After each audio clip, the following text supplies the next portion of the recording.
السلام علیکم ورحمۃ اللہ وبرکاتہ۔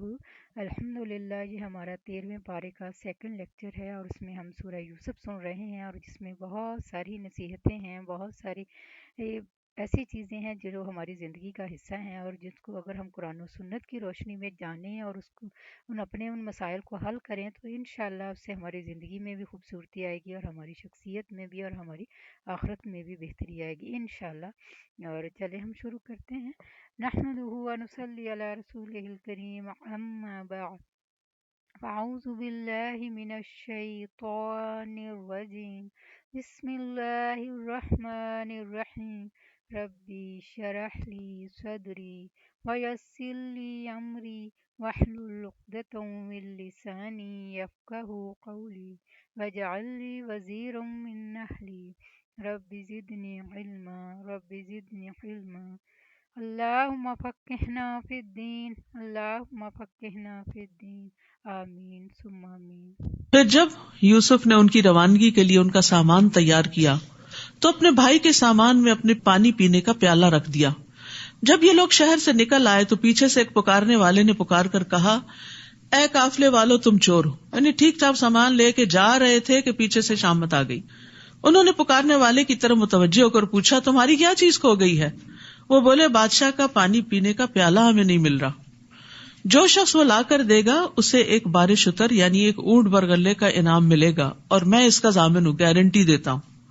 وہ کہنے لگے، اللہ کی قسم تم خوب جانتے ہو کہ ہم اس ملک میں فساد کرنے نہیں آئے اور نہ ہی ہم چور ہیں۔ وہ بولے، اگر تم جھوٹے ثابت ہوئے تو اس چور کی سزا کیا ہوگی؟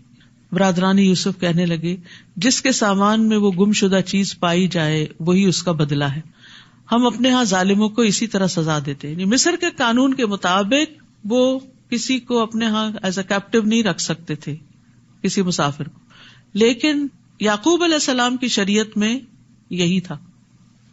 تو اب اسی کو بنیاد بنا کر یہ فیصلہ کیا گیا کہ اگر چور نکل آیا کوئی تو پھر اس کو آپ رکھ سکتے ہیں۔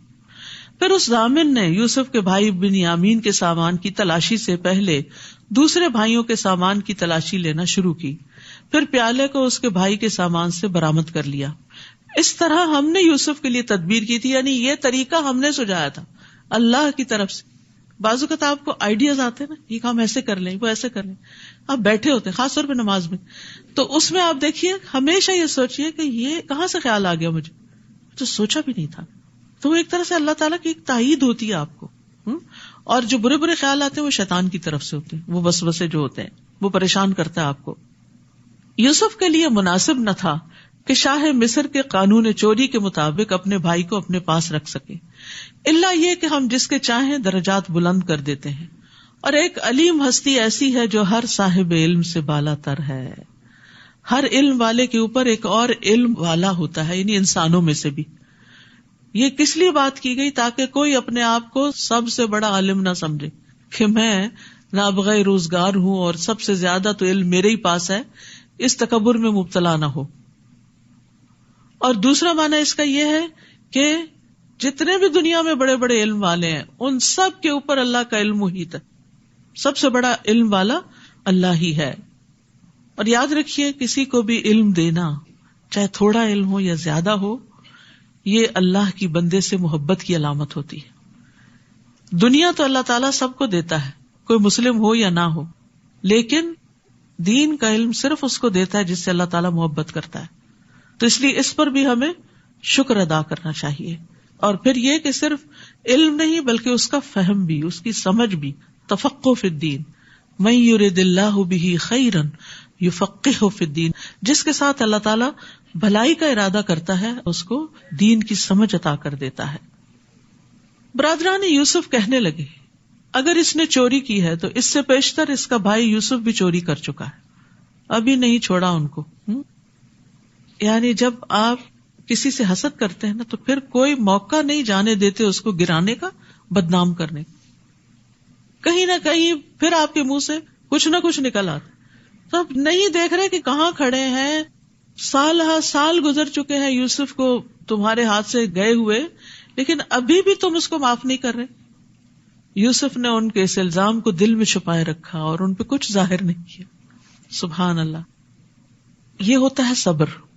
بڑی بڑی باتیں دل میں اس طرح رکھنا کہ کسی کو شائبہ بھی نہ گزرے, شک بھی نہ گزرے.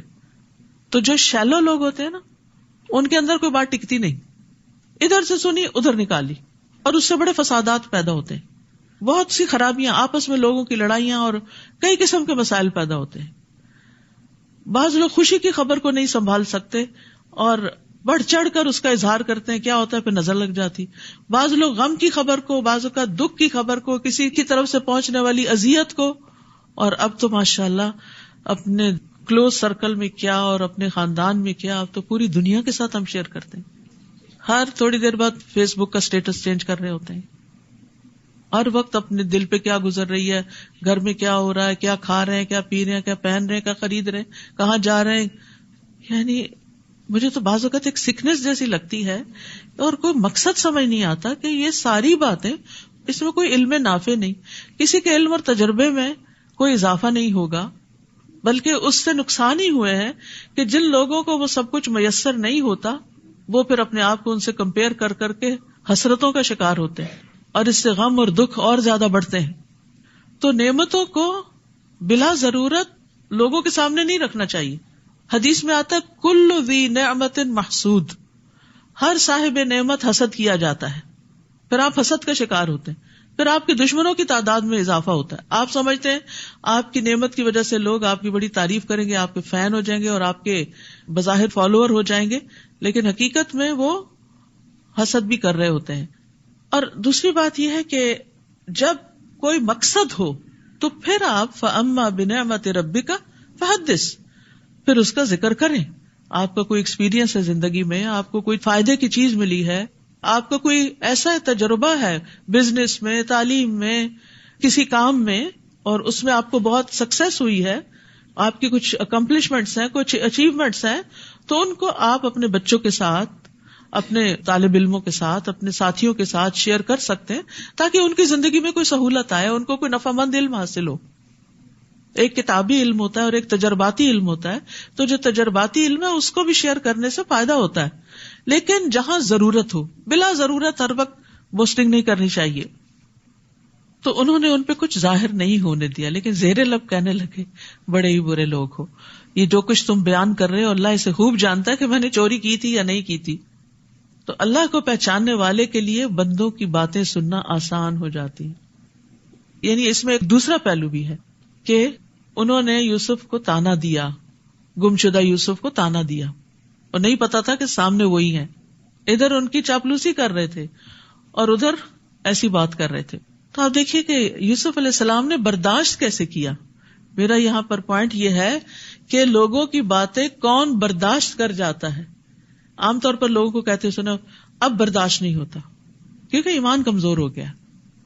جب ایمان بڑھتا ہے تو برداشت بڑھتی ہے, اللہ کی معرفت بڑھتی ہے, آخرت کا احساس بڑھتا ہے, تو انسان کی برداشت بھی زیادہ ہوتی چلی جاتی. اس کا ضروری نہیں کہ تعلق عمر کے ساتھ ہی ہو, کہ عمر کے ساتھ ساتھ برداشت کم ہو جاتی ہے. یوسف علیہ السلام کافی بڑے ہو چکے تھے اب, لیکن چونکہ ایمان تھا اور اللہ کی پہچان تھی, تو اس لیے انہوں نے اس بات کو پی لیا. وہ کہنے لگے حضور والا, ابھی چور کہہ رہے ہیں, ابھی حضور والا, ایھا العزیز, اس کا باپ بہت بوڑھا ہو چکا ہے, لہٰذا اس کے بجائے ہم میں سے کسی کو رکھ لیجئے. ہم دیکھ رہے ہیں کہ آپ بہت احسان کرنے والے ہیں. سبحان اللہ. جیل کے ساتھیوں نے بھی کہا انا نراک من المحسنین, اب یہ بھائی بھی کہہ رہے ہیں انا نراک من المحسنین. تو جو محسن ہوتا ہے وہ ہر جگہ ہی محسن ہوتا ہے, اور ہر جگہ اس کے احسان کو ایکنالج کر لیا جاتا ہے. پھر یعنی محسن کا احسان چھپا نہیں رہتا, یہ ایک ایٹیٹیوڈ ہوتا ہے. یوسف نے کہا معاذ اللہ, اس بات سے اللہ کی پناہ, ہم تو اسے ہی پکڑیں گے جس کے ہاں ہم نے اپنا گمشدہ سامان پایا ہے. اگر ہم ایسا کریں تب تو ہم ظالم ٹھہرے. پھر جب وہ یوسف سے مایوس ہو گئے تو علیحدہ ہو کر مشورہ کرنے لگے. سب سے بڑے بھائی نے کہا یہ پتا ہے کہ تمہارے باپ نے اللہ کے نام پر تم لوگوں سے پختہ عہد لیا ہوا ہے, نیز تم اس سے پیشتر یوسف کے معاملے میں بھی زیادتی کر چکے, یعنی احساس تھا ہم نے غلط کیا. اب تو میں یہاں سے کبھی نہیں جاؤں گا یہاں تک کہ میرا باپ مجھے حکم دے یا اللہ میرے لیے فیصلہ کر دے, یعنی مجھے کوئی قوت دے کہ بھائی کو چھڑا کے لے جاؤں. وہی سب سے بہتر فیصلہ کرنے والا ہے. تم لوگ اپنے باپ سے جا کر کہو ابا جان آپ کے بیٹے نے چوری کی ہے، ہم نے وہی گواہی دی ہے جو ہم جانتے تھے، اور ہم پوشیدہ چیزوں کے نگہبان نہیں، ہم نے نہیں دیکھا لیکن بس بات ایسی ہو گئی ہے۔ آپ ان بستی والوں سے پوچھ لیجئے جہاں ہم رہے، اور قافلے سے بھی جن کے ساتھ ہم آئے، اور ہم یقیناً سچے ہیں۔ اب انہیں اپنی سچائی کا یقین دلانا پڑ رہا ہے، کیونکہ اعتماد کھو چکے ہیں۔ جس پر لوگ ٹرسٹ نہیں کرتے اس کو بڑی قسمیں کھانی پڑتی ہیں سچا بننے کے لیے، اور جو سچا ہوتا ہے وہ یقین دہانی کرائے بغیر ہی سچ بولتا ہے اور اس کو کافی سمجھتا ہے۔ یعقوب نے جواب دیا بات یوں نہیں، بلکہ تم نے ایک بات بنا کر اسے بنا سنوار کر پیش کر دیا ہے۔ پچھلے تجربے کی بنا پر یعقوب علیہ السلام نے ان کی بات کا اعتبار نہیں کیا، لہذا اب صبر ہی بہتر ہے۔ فصبر جمیل، ہو سکتا ہے اللہ ان سب کو میرے پاس لے آئے۔ اب 3 غائب ہو گئے، بڑا بھائی بھی جس نے کہا میں نہیں جاؤں گا جب تک بنیامین نہیں جائے گا، بنیامین بھی، اور یوسف تو پہلے سے ہی وہاں تھے۔ بلا شبہ وہ سب کچھ جاننے والا، حکمت والا ہے۔ تو صبر جمیل ایسا صبر ہوتا ہے جس میں کوئی شکوہ شکایت نہیں ہوتی۔ یہ تو وہ باتیں ہیں نا جن کا ذکر قرآن نے کر دیا۔ روزمرہ زندگی میں پتہ نہیں کون کون سے ایسے معاملے ہوں گے ان بچوں کے کہ جن پر یعقوب علیہ السلام مستقل صبر کر رہے ہوں، کیونکہ بد اخلاقی کے جو رویے ہوتے ہیں وہ پھر مستقل ہی بن جاتے ہیں، روز ہی ٹارچر بن جاتے ہیں۔ تو قرآن میں صبر جمیل بھی آیا، حجر جمیل بھی آیا۔ حجر جمیل ہوتا ہے ایسا چھوڑنا جس میں ایذا رسانی نہ ہو، اور صفح جمیل ایسا معاف کرنا جس میں ڈانٹ اور ناراضگی نہ ہو۔ تو بہرحال سختی کی انتہا کے بعد نکلنے کا راستہ بن جائے گا اب، اور یہ اللہ کا طریقہ ہے کہ جب کوئی مصیبت آخر کو پہنچتی ہے تو پھر اللہ تعالیٰ اس میں سے کوئی راستہ نکال دیتے ہیں۔ یعقوب علیہ السلام کے لیے آزمائش بڑی سخت ہو چکی تھی، لیکن اللہ سبحانہ وتعالیٰ نے ان کے لیے اب آسانیاں کر دی، حالات بدلتے ہیں اب۔ وَتَوَلَّى عَنْهُمْ، یعقوب نے ان کی طرف سے منہ پھیر لیا۔ ایسے لوگوں کے ساتھ ایسا ہی کرنا ہوتا ہے کہ ان کو جواب دینا اور انہیں سمجھانا بعض اوقات بے فائدہ ہوتا ہے۔ اور کہنے لگے ہائے یوسف یا اسفا علی یوسف، اور ان کی آنکھیں غم سے بے نور ہو گئی تھی، وہ خود غم سے بھرے ہوئے تھے۔ تو اس سے یہ پتہ چلتا ہے کہ مصیبت پر آنسو بہانا جائز ہے، یعنی غم دل میں اگر گھر کر جائے تو یہ ایک فطری سی بات ہے، لیکن صرف آنسو بہانے کی حد تک۔ جیسے اپنے بیٹے ابراہیم کی وفات پر نبی صلی اللہ علیہ وسلم آنسو بہا رہے تھے تو عبد الرحمن بن عوف نے کہا تھا آپ بھی روتے ہیں؟ آپ نے فرمایا اے ابن عوف یہ تو ایک رحمت ہے، یعنی غم دکھ کے موقع پر آنسو کا آ جانا رحمت کی علامت ہے۔ فرمایا آنکھ اشک بار ہے، دل غم زدہ ہے، لیکن ہم زبان سے وہی کہیں گے جس سے ہمارا مالک راضی ہو۔ اے ابراہیم تیری جدائی سے یقیناً ہم غمگین ہیں۔ تو مصیبت کے وقت غم کا ہونا تقویٰ کے خلاف نہیں، لیکن جزا فضا کرنا منع ہے، چیخنا چلانا اور رونا پیٹنا۔ یہ حالت دیکھ کر وہ کہنے لگے اللہ کی قسم آپ تو یوسف کو یاد کرتے ہی رہیں گے یہاں تک کہ اپنے آپ کو غم میں گھلا دیں یا ہلاک ہو جائیں۔ یعقوب نے جواب دیا میں تو اپنی پریشانی اور غم کی فریاد اللہ کے سوا کسی سے نہیں کرتا۔ انما اشکو بثی وحزنی الی اللہ واعلم من اللہ ما لا تعلمون، اور میں اللہ سے کچھ ایسی چیزیں جانتا ہوں جنہیں تم نہیں جانتے۔ بث فا کے ساتھ شدید غم کو کہتے ہیں، معمولی غم نہیں، بہت شدید غم۔ اور دوسری طرف اللہ کی مہربانی کی وجہ سے میرے اندر اچھا گمان بھی ہے، اور یہ امید میری طاقت کو بڑھا دیتی، اس لیے میں مایوس نہیں ہوں۔ یہ جو انما اشکو بثی وحزنی ہے، حضرت عمر رضی اللہ عنہ بعض اوقات نماز میں یہ سورت پڑھتے اور ان آیات پر اتنی ہچکیاں لینے لگتے کہ تیسری چوتھی صف میں بھی پیچھے لوگ ان کی آواز سنتے تھے رونے کی۔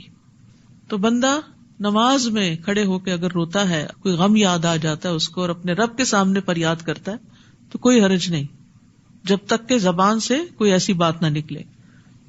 اے میرے بیٹو جاؤ اور یوسف اور اس کے بھائی کی تلاش کی سرتوڑ کوشش کرو، اور اللہ کی رحمت سے نا امید نہ ہونا، کیونکہ اللہ کی رحمت سے نا امید تو کافر لوگ ہی ہوا کرتے ہیں، اور مایوسی کفر ہے۔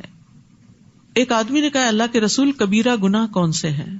آپ نے فرمایا اللہ کے ساتھ شرک کرنا، اللہ کے رزق سے نا امید ہونا، اور اللہ کی رحمت سے مایوس ہونا۔ تو کبھی بھی حالات کتنے بھی تنگ ہوں مایوس نہ ہو، آپ پازیٹو رہیں کہ ایک وقت آئے گا کہ اللہ تعالیٰ اس کو تبدیل کر دے گا. یوسف علیہ السلام نے ان سے پوچھا، پتا ہے تم نے یوسف اور اس کے بھائی کے ساتھ کیا سلوک کیا تھا جبکہ تم نادان تھے؟ بینیفٹ آف ڈاؤٹ، تمہیں سمجھ نہیں تھی. جان کے دشمن سامنے کھڑے ہیں، حاسد سامنے کھڑے ہیں، اور ان کے ساتھ بھی اچھی طرح بات کر رہے ہیں. تم نادان تھے اس لیے تم نے یہ کر لیا. ہم دوسرے کو یہ بینیفٹ نہیں دیتے کہ یہ ناسمجھ ہے، اس کو دین کا علم نہیں، اس کے اندر اللہ کا خوف نہیں ہے، اس کی اپنی مجبوریاں ہیں، اس لیے اگر یہ کرتا ہے تو اگنور کرو اس کو. یہ طریقہ ہمیں نہیں آتا. ہم اس وقت پوری عقل کی بات اس سے چاہتے ہیں جو نادان شخص ہوتا ہے. یاد رکھیے، نادانی اور جہالت صرف یہ نہیں ہوتی کہ پڑھا لکھا نہ ہو انسان، بعض پڑھے لکھے بھی بڑے ناسمجھ ہوتے ہیں، معاملہ کرنا ان کو نہیں آتا ہوتا. تو زندگی میں ایسے رویوں کا جب سامنا کرنا پڑے، ایسی باتیں سننی پڑے، تو یہی سوچا کریں کہ نہ سمجھ آئیے. اگر اس کو سمجھ ہوتی تو یہ بات منہ سے نہ نکالتا. تو اس سے انسان کے اپنے اندر پھر وہ تکلیف کا لیول نہیں بڑھتا. نبی صلی اللہ علیہ وسلم نے فرمایا، سختی، اکھڑ پن جس چیز میں ہوگا اسے بدنما کر دے گا، اور بے شک اللہ بہت نرم خو ہے، نرمی کو پسند کرتا ہے. تو لوگوں کے تلخ رویوں کے مقابلے میں نرمی اختیار کرنی چاہیے، اور نرمی پہ اللہ تعالیٰ اتنا عطا کرتا ہے جو سختی پر عطا نہیں کرتا. وہ چونک کے بولے، کیا تم ہی یوسف ہو؟ یوسف نے کہا، ہاں میں ہی یوسف ہوں، اور یہ میرا بھائی ہے بنیامین. اللہ نے ہم پر بہت بڑا احسان فرمایا ہے. قد من اللہ علینا انہ من یتق ویصبر فان اللہ لا یضیع اجر المحسنین. کیونکہ جو اس سے ڈرتا ہے اور صبر کرتا ہے، تقوی اور صبر کامیابی کی کنجیاں، تو اللہ نیکی کرنے والوں کا اجر ضائع نہیں کرتا. یہ ہے تقوی اور صبر کے ثمرات. سبحان اللہ. تو یوسف علیہ السلام کے اندر 3 کوالٹیز بڑی نمایاں ہیں. اللہ کا ڈر، جس نے انہیں ہر جگہ غلط قدم اٹھانے سے بچایا. صبر، مشکل سے مشکل حالات میں کوئی شکوہ شکایت نہیں، اللہ کی اطاعت پہ قائم رہے. اور تیسرے احسان، نیکی کے درجے پہ قائم رہے. یہی چیزیں ہمیں اپنی زندگی میں اختیار کر لینی چاہیے. وہ کہنے لگے، اللہ نے آپ کو ہم پر فضیلت بخشی ہے اور ہم ہی خطا کار تھے. یوسف نے کہا، آج تم پر کوئی گرفت نہیں، اللہ تمہیں معاف کر دے، وہ سب سے بڑھ کر رحم فرمانے والا ہے. لا تسریب، کیا مطلب ہے؟ آج کے بعد تم پہ نہ کوئی آر ہوگی، نہ کوئی تان و تشنی. ایک ہوتا ہے معاف کر کے کہنا میں نے معاف کیا، پھر جب وہ پرانا قصہ دہرایا گیا تو پھر 2-4 سنا دی. یہ معاف کرنا نہیں ہوتا. لا تسریب کا مطلب یہ ہے کہ میں آج کے بعد اس بات کو دہراؤں گا بھی نہیں، مینشن بھی نہیں کروں گا کہ تم نے میرے ساتھ یہ کیا تھا، تمہارے اس جرم کا ذکر ہی نہیں کروں گا. لا تسریب علیکم اليوم. اور یہی بات تھی جو نبی صلی اللہ علیہ وسلم نے مکہ والوں سے کہی تھی جب مکہ فتح کر لیا تھا، جب آپ فاتح تھے، جب آپ انتقام لے سکتے تھے، تو آپ نے فرمایا لا تسریب علیکم اليوم. خطا کاروں سے درگزر کرنا انبیاء کی صفت ہے، اور اس معاملے میں بھی ہمیں ان کی پیروی کرنی چاہیے. اور درگزر کرنے سے عزت میں ہی اضافہ ہوتا ہے. رسول اللہ صلی اللہ علیہ وسلم نے فرمایا، فاعفوا یعزکم اللہ. درگزر کیا کرو، اللہ تمہیں عزت عطا کرے گا. اب یوسف علیہ السلام بھائیوں سے کہتے ہیں، یہ میری قمیص لے جاؤ اور اسے میرے والد کے چہرے پہ ڈال دینا، وہ بینا ہو جائیں گے. قمیص دیکھ کے ہی غم کا آغاز ہوا تھا. قمیص پہ جو جھوٹ موٹ کا خون تھا، اور قمیص ہی اس بیماری کا علاج بن گئی. کہتے ہیں نا، زہر کو زہر مارتا ہے. بعض اوقات اسی چیز کے اندر ہی انسان کا فائدہ بھی ہوتا ہے جس سے انسان کو نقصان پہنچا. یاد رکھیے کہ ہم جب کسی انسان سے کبھی کوئی تکلیف اٹھاتے ہیں تو ہم اس کی خیر سے بالکل مایوس ہو جاتے ہیں، معاف نہیں کرتے. نتیجہ کیا ہوتا ہے کہ اس کی خوبیاں جو ہوتی ہیں وہ بھی ہمارے لیے خرابیاں بن جاتی ہیں. لیکن اگر آپ درگزر سے کام لیں، اپنے بچے کو، اپنی بہو کو، اپنے بہن بھائی کو معاف کر دیں، کل کسی مصیبت کے وقت وہ اس طرح آپ کے کام آتا ہے کہ کوئی اور نہیں آتا، وہی آپ کا مددگار بن جاتا ہے. اور یہ معاف کرنے کے فوائد میں سے ہے. اور انہیں لے کر تم سب اہل و عیال سمیت میرے پاس آ جاؤ. جب یہ قافلہ مصر سے روانہ ہوا تو اس وقت ان کے باپ یعقوب نے کہا، اگر تم مجھے یہ نہ کہو کہ بوڑھا سٹھیا گیا ہے تو میں یوسف کی خوشبو محسوس کر رہا ہوں. یہ بھی اللہ کا اذن سے تھا. یوسف چند میل دور کنویں میں تھے، خوشبو نہیں آئی، اللہ کا اذن نہیں تھا. اور ابھی قافلہ مصر سے نکلا ہی ہے تو یہاں خوشبو آ رہی ہے. ہم سب کے ایسے ایکسپیرینسز ہوتے ہیں، یہ سب بھی اللہ کے اذن سے ہوتا ہے، کسی انسان کا کمال نہیں ہوتا. کبھی آپ کو مسئلہ پیش آنے والا ہوتا ہے، پہلے سے آپ سینس کر لیتے ہیں یہ ہونے لگا، تو یہ نہ سمجھے کہ میں بڑا ولی اللہ ہوں کہ میرے ساتھ یہ ہو رہا ہے. اللہ چاہے تو کسی چیز کو آپ کو خواب میں دکھا دے، پہلے سے ہی محسوس کرا دے، اندازہ کروا دے، اور چاہے تو آپ کی آنکھوں کے سامنے پڑی چیز آپ کو نظر نہ آئے، اور یہ ہم سب کے ساتھ ہوتا ہے. وہ کہنے لگے اللہ کی قسم آپ تو اسی پرانی محبت کے خبط میں پڑے ہوئے ہیں. پھر جب خوشخبری لانے والا آ گیا، اس نے قمیص یعقوب کے چہرے پہ ڈالی، فوراً بینا ہو گئے. کہنے لگے میں نے تم سے کہا نہ تھا کہ میں اللہ سے وہ کچھ جانتا ہوں جو تم نہیں جانتے. وہ کہنے لگے ابا جان ہمارے لیے ہمارے گناہوں کی معافی مانگیے، واقعی ہم خطا کار تھے، وی ور رانگ. تو توبہ استغفار کے لیے بڑا ضروری ہوتا ہے کہ انسان کہ میری غلطی تھی، لا الہ الا انت سبحانک انی کنت من الظالمین، میں نے غلطی کی تو مجھے معاف کر دے. یعقوب نے کہا میں ان قریب اپنے رب سے تمہارے لیے معافی مانگوں گا، رات کے پچھلے پہر، کیونکہ وہ بالاسحار ہم یستغفرون، سحری کے وقت وہ استغفار کرتے ہیں. آ رہے ہیں سحری کے دن، ٹھیک ہے، تو استغفار کرنا نہ بھولیں اس وقت، کیونکہ اس وقت کی استغفار خاص طور پہ قبول ہوتی ہے. میں اپنے رب سے تمہارے لیے معافی مانگوں گا، وہ یقیناً معاف کر دینے والا اور رحم کرنے والا ہے. یعقوب علیہ السلام نے بھی معاف کر دیا، یوسف علیہ السلام نے بھی کر دیا. یہ پیغمبر تو اللہ کو پتا تھا نا کہ ان کے اندر یہ قابلیت ہے، ان کو اس لیے چنا، دوسرے بھائیوں کو کیوں نہیں پیغمبر بنا دیا. اللہ زیادہ جانتا ہے کہ اپنی رسالت کہاں رکھے. پھر جب یہ لوگ یوسف کے پاس پہنچے تو انہوں نے اپنے والدین کو اپنے پاس بٹھایا اور کنبے والوں سے کہا شہر میں چلو، انشاءاللہ امن اور چین سے یہاں رہو گے. اور یوسف نے اپنے والدین کو اٹھا کر اپنے ساتھ تخت پر بٹھایا اور اس کے بھائی یوسف کے آگے سجدے میں گر گئے. یہ سجدہ تعظیمی تھا جو ان کے لیے جائز تھا، اب ہمارے لیے جائز نہیں. حتیٰ کہ ملتے وقت کسی کے آگے یوں ساری کمر نہیں جھکانی چاہیے، ہمارے دین میں یہ بھی منع ہے.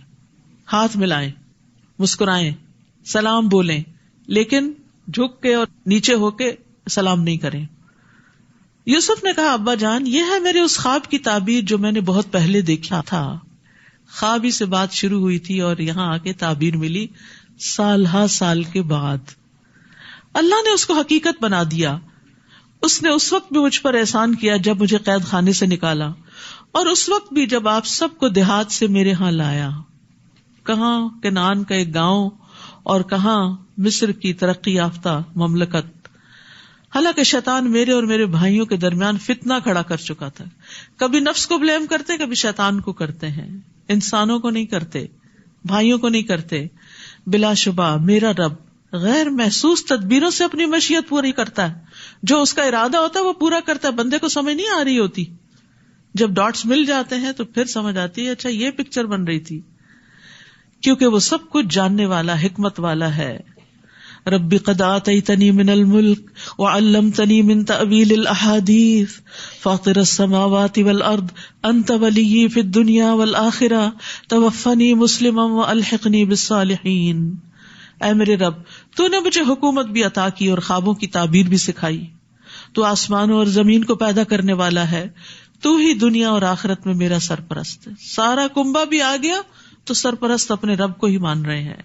یہ نہیں کہا کہ اب تو میرے اپنے آگے اور اب میں زیادہ مضبوط ہو گیا ہوں. اسلام پر میرا خاتمہ کر اور مجھے نیک لوگوں میں شامل کر لے. یہاں یوسف علیہ السلام موت کی دعا نہیں کر رہے، بلکہ مانگ رہے ہیں کہ جب بھی میں مروں اسلام کی حالت میں مروں. تو تکمیل نعمت کے لیے دنیا میں کتنی بھی بڑی سے بڑی اچیومنٹ آپ کو ہو، بڑی سے بڑی نعمت ملے، لیکن اگر خاتمہ اچھا نہیں نا تو کچھ اچھا نہیں. تو اچھے خاتمے کی دعا کرنی چاہیے. اللہم احسن عاقبتنا فی الامور کلہا واجرنا من خزی الدنیا وعذاب الآخرہ. اور اسی طرح یہ دعا بھی ہے اللہم توفنا مسلمین واحینا مسلمین والحقنا بالصالحین غیر خزایا ولا مفتونین. اور نبی صلی اللہ علیہ وسلم کی آخری دعا کیا تھی؟ اللہم اغفر لی وارحمنی والحقنی بالرفیق الاعلی. تو اچھی صحبت کی دعا دنیا میں بھی مرنے کے بعد بھی. وَتَوَفَّنَا مَعَ الْأَبْرَارِ، اللہ دنیا میں بھی نیک لوگوں کا ساتھ اور موت بھی نیک لوگوں کے ہاتھوں میں آئے. ذالک من انباء الغیب نوحیہ الیک. اے نبی صلی اللہ علیہ وسلم، یہ قصہ بھی غیب کی خبروں میں سے ہے جس کو ہم آپ کی طرف وحی کر رہے ہیں. آپ اس وقت ان کے پاس تو نہیں تھے جب برادران یوسف نے ایک بات پر اتفاق کر لیا تھا اور اسے عملی جامہ پہنانے کی مکارانہ سازش کر رہے تھے. اور آپ خواہ کتنا ہی چاہیں، ان میں سے اکثر لوگ ایمان لانے والے نہیں. قصہ سنتے ہیں، پڑھتے ہیں، جانتے ہیں، عمل نہیں کرتے. آپ اس تبلیغ پر ان سے کچھ بھی نہیں مانگتے. یہ تو تمام اہل عالم کے لیے ایک نصیحت ہے. آسمانوں اور زمین میں کتنی ہی نشانیاں ہیں جن پر یہ لوگ گزرتے ہیں اور ان کی طرف توجہ ہی نہیں کرتے. اور ان میں سے اکثر ایسے ہیں جو اللہ پر ایمان لاتے ہیں مگر ساتھ ہی ساتھ شرک بھی کرتے رہتے ہیں. تو اس لیے بڑا ضروری ہے کہ توحید کو جانیں اور چھوٹے شرک سے بھی بچیں. کیا یہ اس بات سے نڈر ہو گئے ہیں کہ اللہ کا عذاب ان پہ چھا جائے یا یکدم قیامت کی گھڑی آ جائے اور انہیں کچھ خبر نہ ہو؟ آپ ان سے کہہ دیجئے، میرا راستہ یہی ہے کہ میں اللہ کی طرف بلاتا ہوں. میں خود بھی اس راہ کو پوری روشنی میں دیکھ رہا ہوں اور میرے پیروکار بھی. اللہ پاک ہے اور مشرکوں سے میرا کوئی واسطہ نہیں، یعنی میں شرک کرنے والوں میں سے نہیں. آپ سے پہلے ہم نے جتنے رسول بھیجے وہ سب مرد ہی تھے، یعنی عورتیں رسول نہیں بنا کر بھیجی گئیں. ایک بھاری ذمہ داری ہوتی ہے تو اس لیے مردوں ہی کو رسول بنا کر بھیجا گیا. اور انہی بستیوں کے رہنے والے. دوسرا یہ کہ انہی کی قوم کے اندر سے اٹھائے گئے جن کی طرف ہم وحی کرتے رہے. کیا یہ لوگ زمین میں چلتے پھرتے نہیں ہیں کہ دیکھ لیتے جو لوگ ان سے پہلے گزر چکے ان کا کیا انجام ہوا؟ اور جو لوگ اللہ سے ڈرتے ہیں ان کے لیے آخرت کا گھر ہی بہتر ہے. کیا یہ کچھ سمجھتے نہیں؟ پہلے پیغمبروں کے ساتھ بھی یہی کچھ ہوتا رہا، حتیٰ کہ جب رسول مایوس ہو گئے اور لوگوں کو بھی یقین ہو گیا کہ ان سے جھوٹ بولا گیا ہے تو پیغمبروں کے پاس ہماری مدد آ گئی. پھر ہم جسے چاہتے ہیں بچا لیتے ہیں، تاہم مجرم لوگوں سے ہمارا عذاب ٹالا نہیں جاتا. ان قصوں میں اہل عقل اور خرد کے لیے کافی سامان عبرت ہے. یہ قرآن کوئی ایسی بات نہیں جو گھڑ لی گئی ہو، بلکہ یہ تو اپنے سے پہلی کتابوں کی تصدیق کرتی ہے. اس میں ہر بات کی تفصیل موجود ہے اور ایمان لانے والوں کے لیے یہ ہدایت اور رحمت ہے.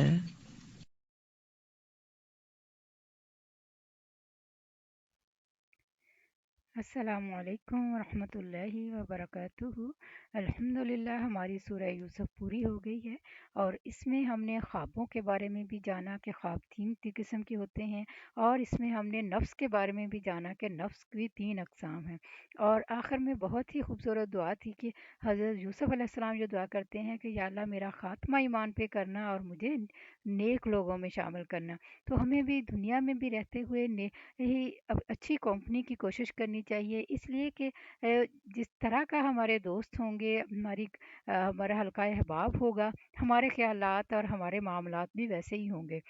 تو اس دوستی کے بارے میں ہمیں سورہ کہف میں بھی پتہ چلتا ہے کہ اللہ تعالیٰ نے اس کی بہت یعنی اس میں ہماری رہنمائی فرمائی ہے، اور سورہ فرقان میں بھی ہمیں ملتا ہے. تو اس لیے ضرور اپنے حلقہ احباب کو چیک کیجئے کہ آپ کس قسم کے دوستوں کے درمیان زندگی گزار رہے ہیں.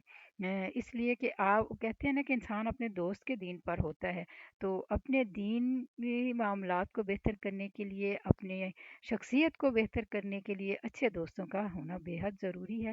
اور اللہ تعالیٰ اس سلسلے میں ہماری مدد فرمائے، ہماری رہنمائی فرمائے اور ہمیں اچھے نیک صالح لوگوں کا ساتھ عطا فرمائے. اور اللہ تعالیٰ ہم سب کو وہ ساری بھلائیاں، ساری رحمتیں، سارا فضل عطا فرمائے جو ہمارے پیارے نبی حضرت محمد صلی اللہ علیہ وآلہ وسلم جس کے لیے دعا فرمایا کرتے تھے. اور ہم ان تمام شرور سے پناہ چاہتے ہیں جن سے ہمارے پیارے نبی حضرت محمد صلی اللہ علیہ وآلہ وسلم پناہ مانگا کرتے تھے. جزاک اللہ خیر. ربنا تقبل منا انك انت السميع العليم وتب علينا انك انت التواب الرحيم. سبحان ربك رب العزة عما يصفون، سلام على المرسلين، الحمد لله رب العالمين. سبحانك اللهم وبحمدك اشهد ان لا اله الا انت استغفرك واتوب اليك. السلام علیکم ورحمۃ اللہ وبرکاتہ.